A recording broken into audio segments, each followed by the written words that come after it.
Hello everybody, and today we are going to talk about what are bank reserve requirements.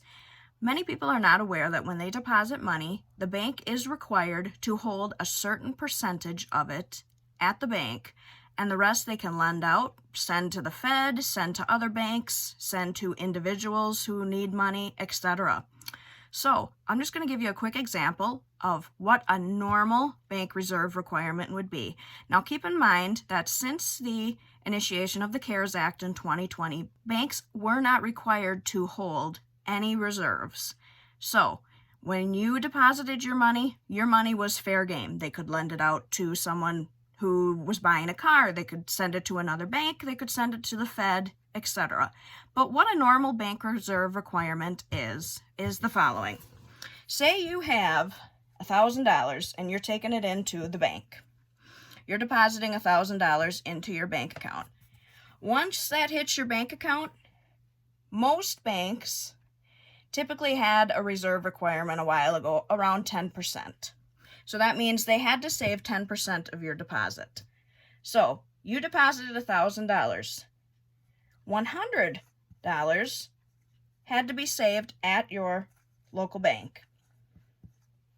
Had to be accessible for you at any time in cash form. $900 of that could go out for other purposes. The bank could use it as it's seen fit. The bank could invest it. Banks invest in stocks and stuff like that. They could have invested it. They could loan it out. They could loan it out to Great Uncle Joe, who's over there applying for a car loan. They could loan it out for that.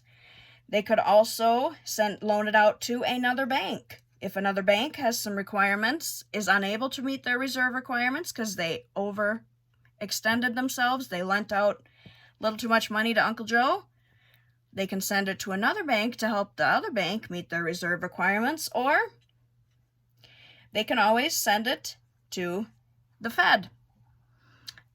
So when you have a bank and you deposit money, they typically have a reserve requirement. As of COVID-19, this reserve requirement has gone away. So now they can lend out an entire $1,000 to Uncle Joe. They can invest it. They can send it to the Fed. They can send it to another bank that's running short on a reserve requirement.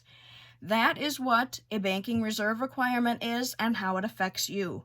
So always make sure in the future, going forward, until banks have appropriate reserve requirements, that you plan ahead. If you're going to the bank to take out a large sum of money, you may have to let them know a day in advance prior to getting that money out because they may not have it.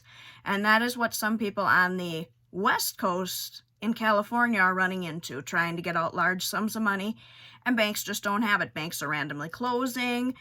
Banks are turning people away. So just plan ahead. Know what's going on. Keep yourself informed about what's going on in the economy, and we'll see you in the next video.